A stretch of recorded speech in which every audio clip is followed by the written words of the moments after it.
Apex is being killed. Oh boy. Let's go. Is being killed, and I've created a timeline of how it's being killed. And a lot of you may say calling Apex dead is overdone, but currently Apex has a player count nearly 4 times lower than we had less than 2 years ago, and we've nearly hit the lowest player count since records began. So what is the timeline of the issues that caused this, and can Apex recover? I got the idea of a timeline from this Reddit post and realized this can be elaborated on massively. I will say Apex recovering is a lot less likely because once players get outside of that bubble of playing a game for so long, once they try to come back in, it's a lot harder to get back in. And so they're just going to go play other games. This person tries to justify why Apex's player count has halved in under a year, and I expanded with my own timeline of events which I think have caused this. And this timeline starts in September 2023, which is where a lot of the outward facing issues of Apex started to brew. The first issue on the timeline is the last Legend Heirloom we've ever seen was released in the Harbingers event. But hear me out for a second, because I'm not saying players are leaving the game because Respawn are creating less heirlooms, but instead it's the domino effect from Respawn releasing the last Legend specific heirloom that caused a lot of the drama and a lot of the hatred towards Respawn, which would have... To be fair, like I don't really care about the heirlooms. I have several of them. But what pissed people off is because they still had several legends that didn't have heirlooms, and now they were making it mandatory. Not mandatory. Sorry, that's bad phrasing. You couldn't buy the universal heirlooms with heirloom shards. Like you had to buy it in the shop. And I'm pretty sure it hasn't changed. So heirloom shards are basically useless now. Like unless you have a legend that you want to play, that you want to try out one day and like get an heirloom for, like the heirloom shards are useless.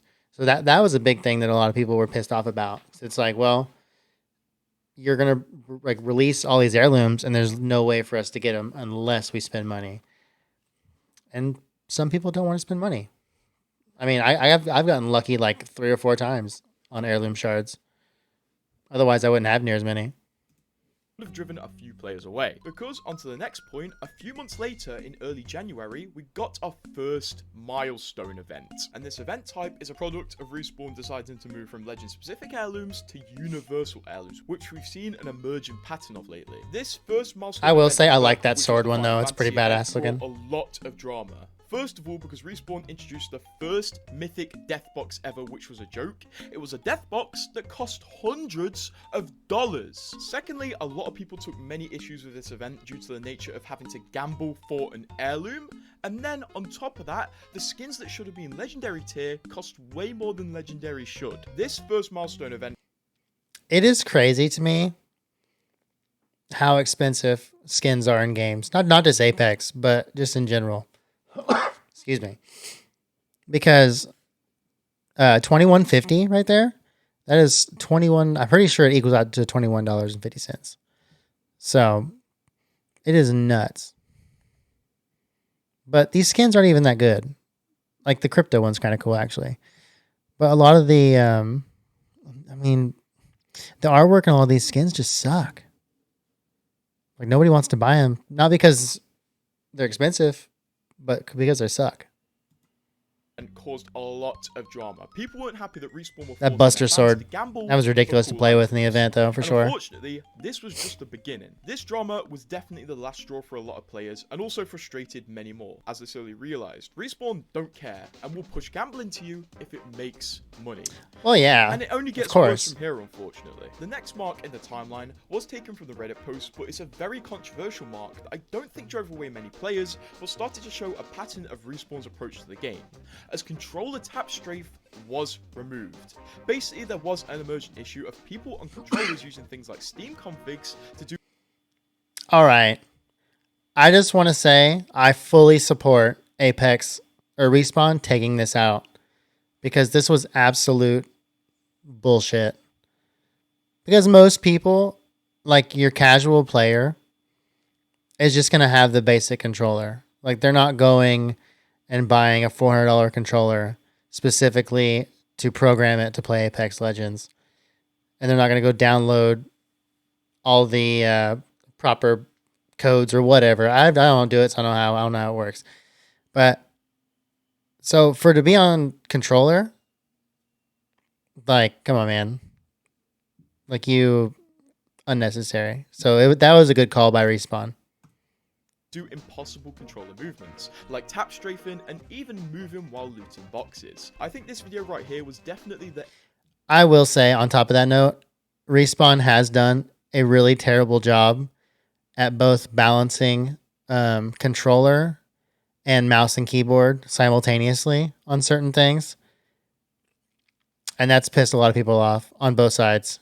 Because when you make one change on controller, and then freaking mouse and keyboard get pissed off. And then if you do one modification on mouse and keyboard, the controller gets pissed off. There's no winning, but I mean, they've done a really bad job of containing that and doing good with it, or making good changes. Apex of the drama, where a player basically created legal cheats using Steam configs and also CFGs. So not long after... Who wants to play against that? For real. I had that happen to me, something very similar. Except there was a 301, not a flatline, and the dude had a 3 times, not a 2x4. I don't know how far that is away, but I was about 300 meters away, 300 meters away, and this dude beamed me from that far with a 301. Pretty sure he didn't miss a shot. I pretty much just turned the game off for the night.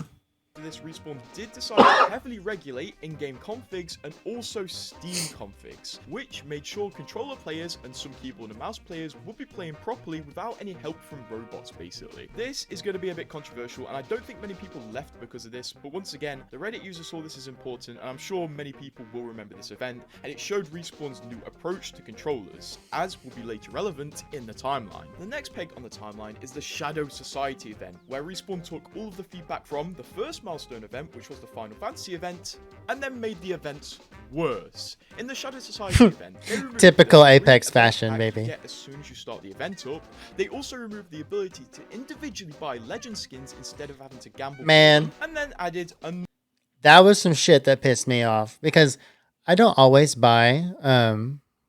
Actually, I don't. I've only bought like 2 full events. That was when the Bangalore and the Gibby events came out, which was a long time ago. But I would always like at least buy like 1 or 2 items from the events, because if they had like Pathfinder skins or whatever, or like cool skins, I would get one. But then now you had to start gambling for it. So now I will say like the last I don't know, 5 or 6 seasons, I don't buy nothing. I haven't spent money on that game in probably like 2 years now. Because if you're gonna do that shit, I'm out. Like, I can go buy stuff for other games. I do not like gambling my money when I just want one item. So I feel like a lot of people were really pissed about that. Another mythic death box, despite everybody clowning them. This event was terrible once again. It caused... The death boxes were funny, and they're so ugly, but go on. A lot of people to get mad at the game, and the videos talking about it had a lot of people openly saying they were just going to quit the game because Respawn clearly didn't care. Respawn kept showing again and again that they literally did not care at all. Around the same time this event came out, though, there was a lot more drama to pile on top, which would literally make a lot of people quit the game out of fears of having everything, including their computer or Xbox, compromised. What the heck is this mode? It's a different game? Hack. Possibly the most infamous day in Apex's history, where people decided to straight up quit the game out of fear. And this was the ALGS hack, aka the Destroyer 2009. Destroyer 2009, baby. Apex ALGS. That was crazy. Apex was hosting a stream showing the event, and all the players I remember that. hardest, until a small bit into the event where it started getting weird. In one of the endgames where Dark Zero was holding out a position, arguably the most popular player and one of the most popular Apex players overall, Jem Burton, had his computer hacked, and Apex cheats injected into his game, which caused him to hit impossible shots without him. Did they ever figure out like how he did that? The chat was spammed, hacked by... I never heard anything else about it after a while. I stopped paying attention to it. It seemed at the time Jem Burton's computer had been compromised, and they'd injected Apex cheats onto his computer to embarrass him and make make a spectacle at an important Apex event, which it did make a spectacle of. But then people started getting worried when Imperial Hal, who was also in the same game, got hacked as well. Hal also had cheats injected onto his computer and was forced to use cheats in the game, which was a terrible look, and revealed to many people that this exploit might not just be these specific pro players getting their computers hacked and infiltrated. It may be in fact a remote code execution hack where the hackers can enter people's computers and download hacks, cheats, files, and spyware on them through Apex's process. The links that people will go through to cheat on video games never ceases to amaze me. Meaning, if you launched Apex, they had access to your computer. And because this was the most major theory at the time, a lot of people ran with it and thought, well, I'm just not going to launch Apex, so I don't risk getting a virus put on my computer. True that. And justifiably so. These players' machines being compromised by issues within Apex's process was the leading theory at the time, and a lot of official advice was just to not log into Apex and find another game to play, which inadvertently led to many players quitting the game. Obviously, some came back once the issues were fixed, and Respawn announced it was safe to play the game, and they were working. I do feel like it's hard to recover from something like that, especially today, man, because if you've got people that are already like on the edge of not wanting to play your game no more, and then something like this happens, like you basically just open the door for them and push them out at that point, because what they're going to do is they're going to stop playing for like a month or two, and then they're going to come back or not come back because they found other games to play, like Baldur's Gate 3 or whatever new battle royale that drops out every 6 months, it feels like. But there's so many other games for people to jump into now. And once you leave a game like this, when you come back and instantly feel like you've lost all your progress because everybody's so much better than you, like it's hard to really keep those players and get them back in. On making security better for Apex, but at that time a lot of people had just decided never to launch Apex again. It's not worth the hassle combined with the recent drama. We never actually got to know. Oh yeah, Helldivers was out around that time too. It still is, I guess, but execution exploit within Apex's process, basically allowing hackers to access anybody's computer who has launched Apex, or it was just a vulnerability within these two players' computers. There were many theories which were disproven, but from interviews with the actual hacker Destroyer 2009, it seems it may have been an Apex related issue, which makes many people's decision to quit Apex justifiable. And once again, this led to a massive drop in Apex's players. But guess what? It keeps getting worse, because soon we move on to season 21, where the season was looking bright. We were getting a brand new legend and also a pretty swanky map update, but there were a few issues with the launch of the season that many people took issue with. First of all, Respawn removed duos and didn't add it back for the whole season. That was a weird change. Who simply played with one friend or hated trios away from the game, and also one of the main marketing points from Respawn for season 20. The no duos thing, like, it made no sense because, like, for me, for example, a lot of times, if you just have like one friend on for the night, it's so much better to go play duos because it never fails. You get that one dude, or you get like, say you play like 10 games, right? And then you have 7 of those other dudes just being straight up toxic and yelling at you and acting like he's in the ALGS professionals. And you're over here with a bag of Doritos and a Pepsi, just trying to freaking chill with your boy and have a good night. And this dude's over here like typing in chat like a fucking madman because he ran across the map and got knocked and died and he insta quit. So it's like, the whole not having duos things was kind of that was a unnecessary L that they didn't have to take, in my opinion.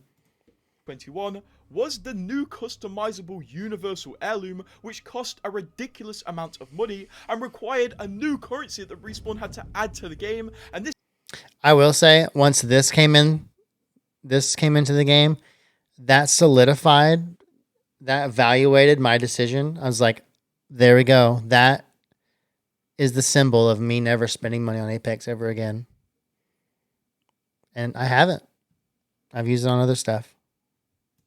This new currency cost actual money, which will further annoy people because in the player's eyes, instead of Respawn fixing the game, they were just adding more and more ways to spend your money in it and also confusing the game systems a lot. Why do we need this many currencies? Fortnite has like one It's the age-old trick of have as many currencies as we possibly can, so you can't keep track of how much money that you're spending. That's all it is. currency. In reality, these days legend tokens are useless unless you're under level 50, so I'm sure these could be reworked in some way. And also, exotic shards are just ridiculous and only benefit people who pay a lot of money for stupid skins in the game. Season 21 caused one of the most noticeable declines to Apex's player count, to the point where when you zoom out, you can see Season 21 caused so many people to leave the game. There were many issues within Season 21, but I think a lot of people just got fed up with Respawn's antics. Yes, they brought back solos, but they removed duos instead. Yes, they brought Heirloom customization, but at an insane entry cost. Yes, they brought content, but the season launched with a Milestone Event. You see what I'm getting at? There were good decisions, but Respawn just kept getting greedier and greedier. And guess what? This greed wasn't the end for Season 21, as when we were firmly in the second half of the season, Respawn decided to announce some plans they had for a Battle Pass rework, which sounded awesome because the Battle Pass hadn't really changed since Season 1. Until we read between the lines. Respawn wanted to rework the Battle Pass by... I do want to say this Battle Pass rework was a massive L.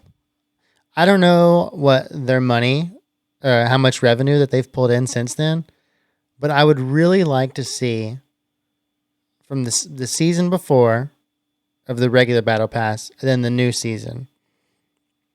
I would not be surprised if it was at least a 20 to 30% decrease in revenue from that. Because this pissed a lot of people off. They made it way too... It was more expensive and overcomplicated.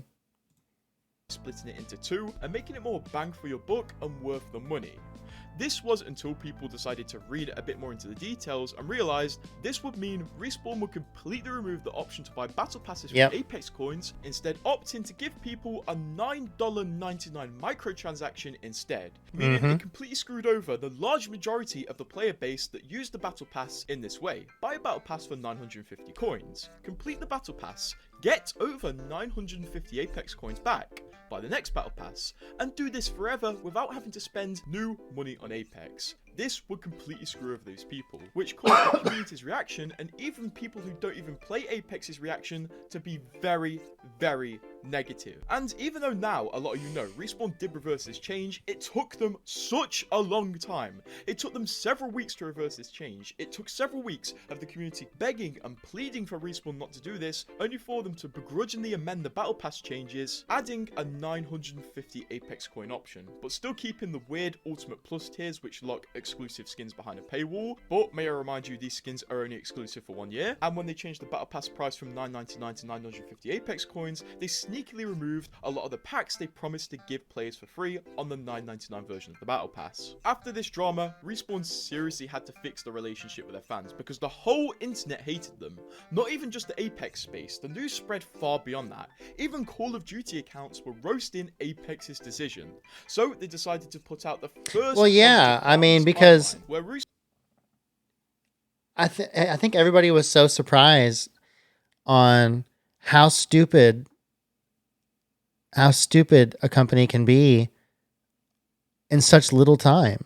It's like you make all of these changes, like you're literally just trying to kick everybody out. Like it's crazy.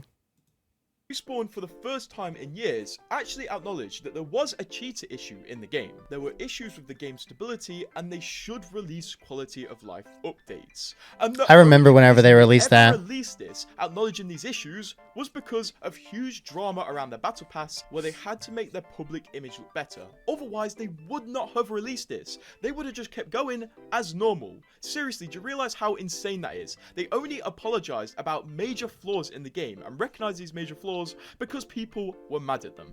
But the damage was done. This drama caused a lot of people... I do want to say those Akimbo Mozambiques piss me off so much. Season 22.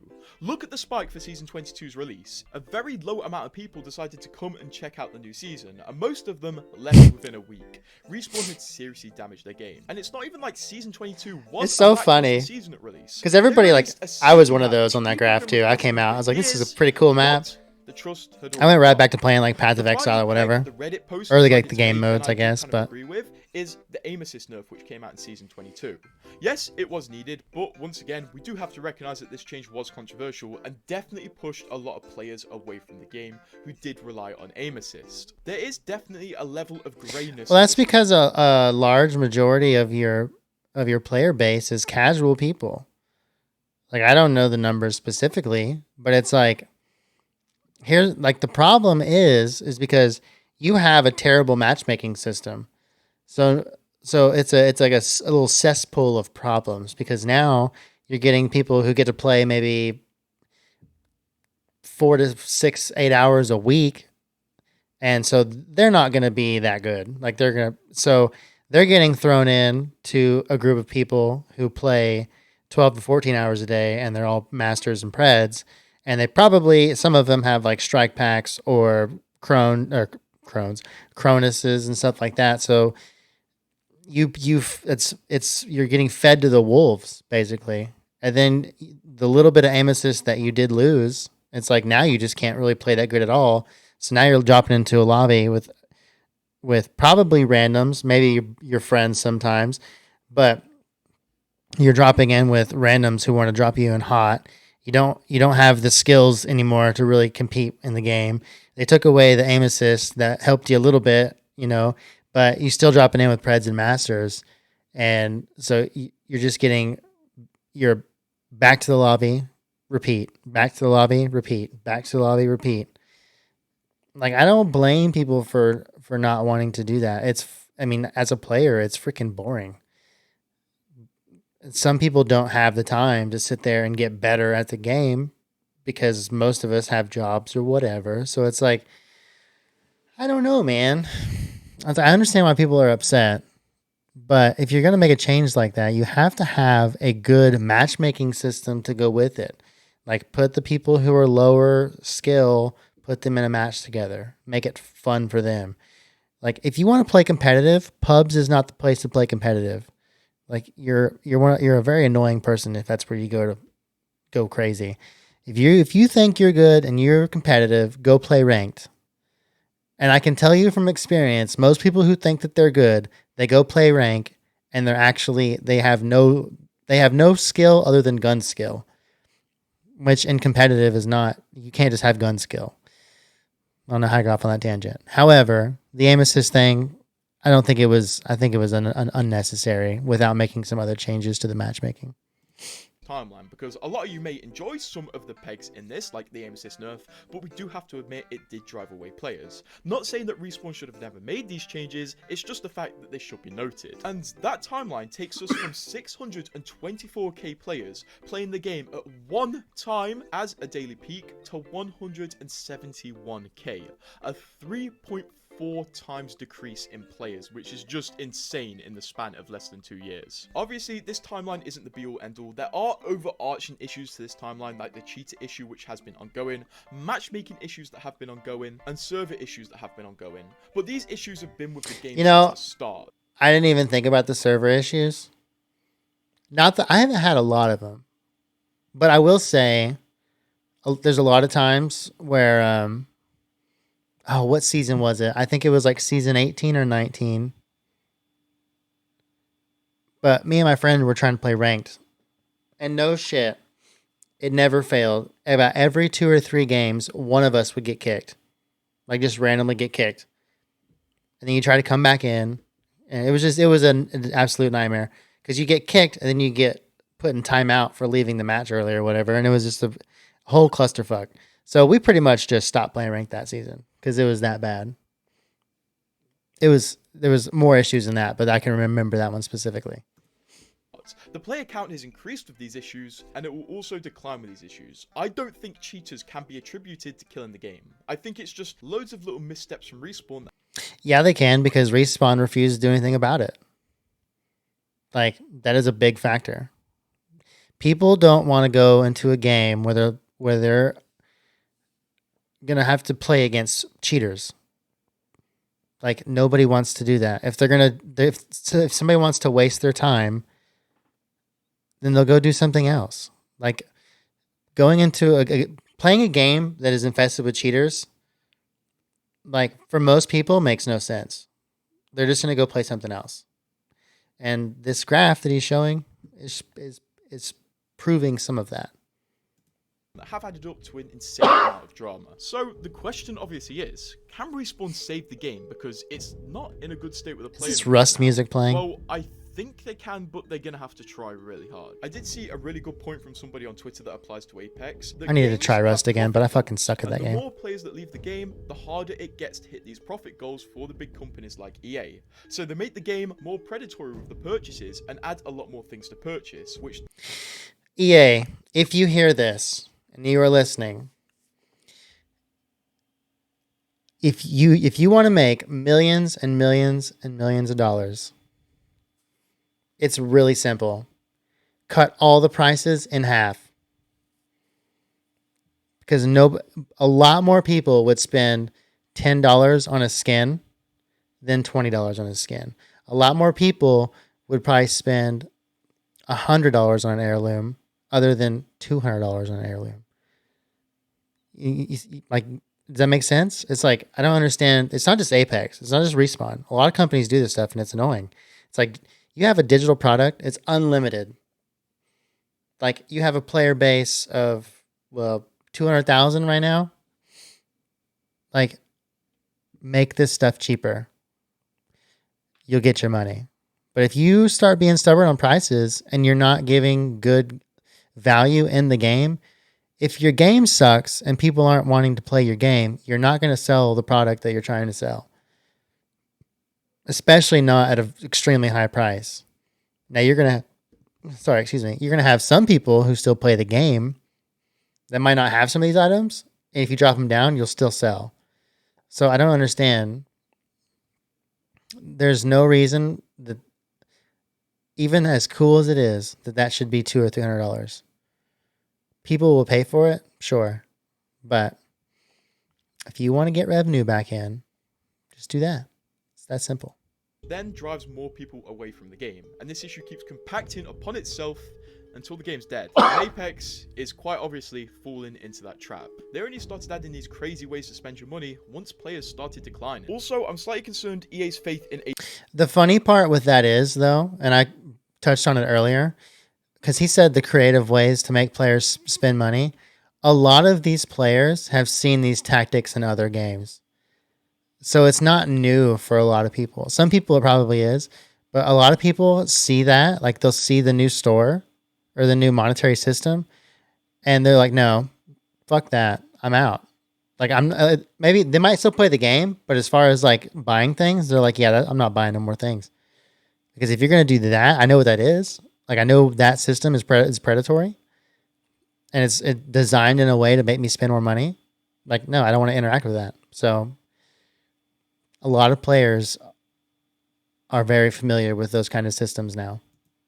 Apex has completely gone, and they might just cease funding to the game because they are trying to build a new Battle Royale experience in Battlefield 6. If you're not aware, Battlefield 6 is going to have a Battle Royale. And also, if you're not aware, Apex is EA's I didn't know that. cash cow. So if Apex dies, EA loses a lot of money, which is why they will probably want to replace it with Battlefield Battle Royale. Although Respawn are trying. Bro, they have tried to improve.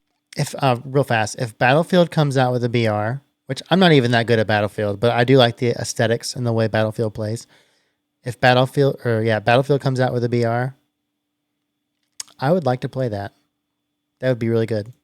Improved the new player experience a lot and added a lot of tools to make new players feel welcome to the game, including a battle pass exclusive to new players. And also next season, the rumors are they're bringing back an OG mode, which will definitely bring back players, and adding Lifeline Reborn to the game. Just milk it. Just milk that cow as long as you can. That's what they're doing right now. It's a long road ahead. Why add other things out the storm to the game when we can just bring back all the old stuff? Leaving the game, they can bring Apex back. Hell, Fortnite did it. But it's going to be hard. But make sure to subscribe to me. Yeah, but Fortnite had a massive player base compared to Apex, though. Like, Fortnite, as much as I love Apex, or used to love, I still like it, but it's whatever. Fortnite had like in the gaming space, Fortnite will have a cultural stamp in time. because everybody knows what Fortnite is. Your grandparents know what Fortnite is. Like everybody and their dog knows what Fortnite is. It's not the same way with Apex. So I would say Fortnite doing the OG event was a smart thing for them to do, and it was a lot more popular because Fortnite overall is way more popular than Apex is. Apex has brought stuff back in the past, and people like it. But the problem is they take it all away again, and you I think for me anyways is when they bring back the old maps, like it's like this is fun, and then you have to go back 3 weeks later, and then you have to play this new shit show that they've designed and gave to you, and it's like it's not as fun. It's not as good. To see what Respawn It's a do sad place.